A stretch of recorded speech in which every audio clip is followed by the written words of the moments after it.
तो हमारे पास आज भक्ति और आस्था से जुड़ी एक बड़ी कमाल की कहानी है। स्रोत है माघ मास कथा का 17वां अध्याय। अच्छा।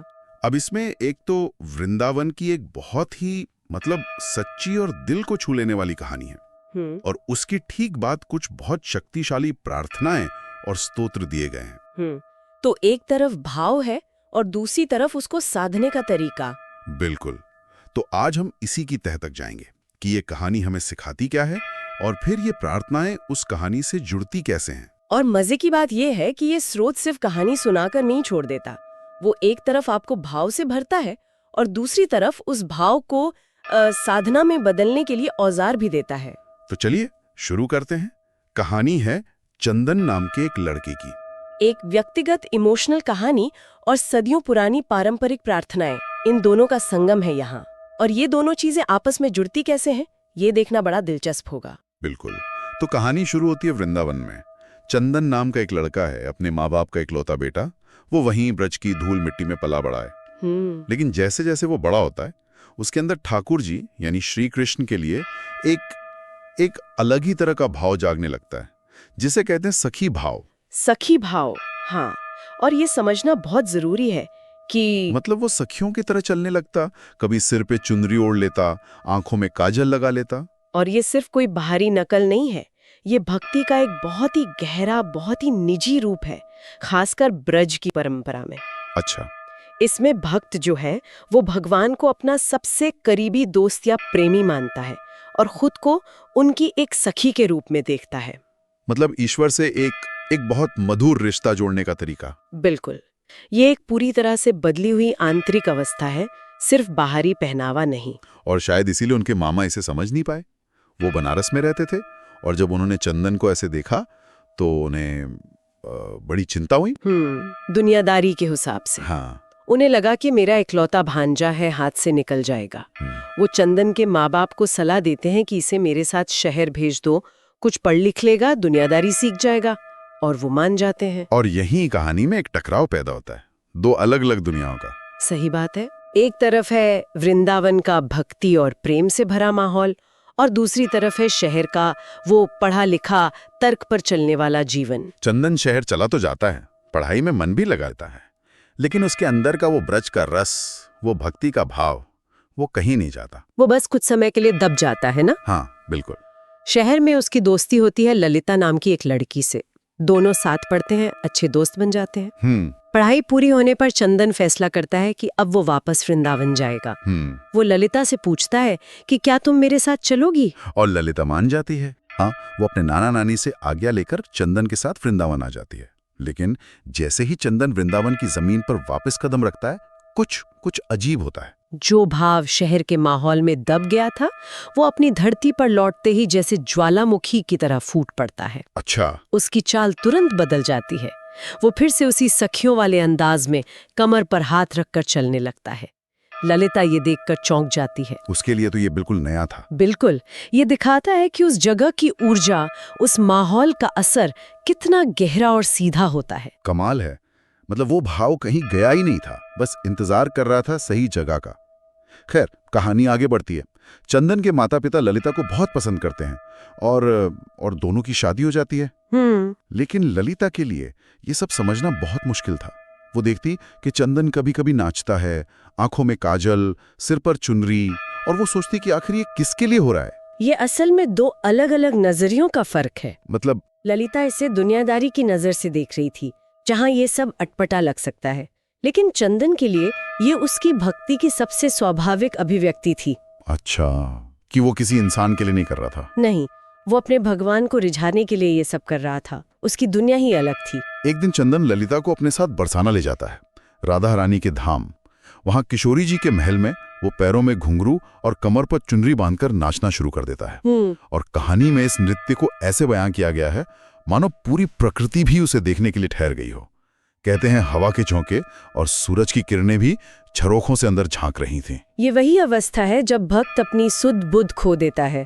उसे इस बात से कोई फर्क नहीं पड़ता कि कौन देख रहा है, कौन क्या सोच रहा है। वो बस उस पल में डूब जाता है। हाँ, वो बस अपने और अपने भगवान के बीच उस पल में पूरी तरह डूब जाता है। चंदन का वो नृत्य असल में उसकी आत्मा का समर्पण था। और यहीं से कहानी एक बहुत ही अलौकिक मोड़ लेती है। कहानी में एक और घटना का जिक्र आता है। उसी शाम ठाकुर जी और किशोरी जी यमुना में नाव की सैर कर रहे हैं। अच्छा। अचानक एक सखी के हाथ से पतवार छूटकर पानी में गिर जाती है। वो सखी घबरा जाती है। तब ठाकुर जी और किशोरी जी मजाक मजाक में खुद ही अपने हाथों से नाव चलाने लगते हैं। अपने हाथों से? हाँ, और ऐसा करते हुए किशोरी जी की चुनरी और ठाकुर जी का पीताम्बर दोनों यमुना के पानी से भीग जाते हैं और उन कपड़ों पर जो दिव्य इत्र लगा था वो उस पानी में घुल जाता है। बिल्कुल, और पूरी यमुना सुगंधित हो उठती है। वाह। और अगले ही दिन ललिता उसी यमुना घाट से पानी की मटकी भरकर घर लाती है। जब वो उस मटकी से पानी पीती है तो उसे एक ऐसी खुशबू आती है जो उसने जिंदगी में कभी महसूस नहीं की थी। वो हैरान इसलिए होती है क्योंकि वो कोई आम खुशबू नहीं थी। वो ठाकुर जी और किशोरी जी की लीला का प्रसाद था। प्रसाद? हाँ, यहाँ यमुना का पानी सिर्फ पानी नहीं रहा, वो भगवान के स्पर्श से पवित्र हो गया, दिव्य हो गया। ये विचार कितना सुंदर है कि जब भगवान किसी चीज में शामिल हो जाते हैं तो वो साधारण नहीं रह जाती है, वो प्रसाद बन जाती है। बिल्कुल। कमाल है। मतलब ईश्वर की मौजूदगी किसी भौतिक वस्तु को भी सचमुच बदल सकती है। ये सिर्फ एक प्रतीक नहीं है। नहीं, स्रोत इसे एक वास्तविक ठोस बदलाव की तरह पेश करता है। और जब ललिता हैरान होकर मटकी के अंदर झांकती है तो उसे वही नाव, वही ठाकुर जी और किशोरी जी विहार करते हुए दिखाई देते हैं। ये देखकर तो वो जैसे सुन पड़ जाती है, बस आंखों से आंसू बहने लगते हैं। एक पल के लिए सोचिए, जिस चीज को वो अपने पति की एक अजीब आदत समझ रही थी, वो असल में साक्षात ईश्वर से जुड़ा था। उस एक पल में उसकी पूरी दुनिया, उसकी पूरी सोच बदल गई होगी। तभी चंदन घर आता है और उसे उस हालत में देखकर सब समझ जाता है। वो उसे गले लगाकर कहता है, पगली, आज तुझे मेरे ब्रज ने अपना लिया है, आज तुझे मेरी श्यामा शाम ने अपना लिया है। आज तुझे मेरे ब्रज ने अपना लिया है। हाँ, ये लाइन तो दिल में उतर गई। तो ये है कहानी का सार, कृपा और स्वीकारती। बिल्कुल। चंदन उसे यही समझाता है कि ब्रज में आ जाना एक बात है, लेकिन ब्रज की आत्मा को महसूस करना, उस आनंद को अनुभव करना, ये बिना कृपा के मुमकिन नहीं है। तुम्हारे अच्छे कर्म तुम्हें यहाँ तक ले आए, लेकिन उस अनुभव के लिए किशोरी जी की कृपा चाहिए थी, जो तुम्हें अब मिली है। ललिता का ये अनुभव बहुत ही व्यक्तिगत और भावुक है, लेकिन स्रोत यही नहीं रुकता। वो हमें इस भाव को असल साधना में बदलने के लिए कुछ साधन भी देता है ना। हाँ। मुझे ये बड़ा दिलचस्प लगा कि इतनी इमोशनल कहानी के बाद स्रोत का रुख एकदम से श्री नारायण कवच जैसी संरचित, लगभग सूत्र जैसी प्रार्थना की ओर हो जाता है। ये बदलाव थोड़ा अटपटा नहीं लगता? ये बहुत अच्छा सवाल है। पहली नजर में लग सकता है, लेकिन असल में ये दोनों एक दूसरे के पूरक हैं। कैसे? देखिए, कहानी आपको प्रेरणा देती है, आपके दिल में एक इच्छा जगाती है, लेकिन उस इच्छा को बनाए रखने के लिए, उसे रोजमर्रा की जिंदगी में साधना बनाने के लिए आपको एक ढांचे की, एक सहारे की जरूरत होती है।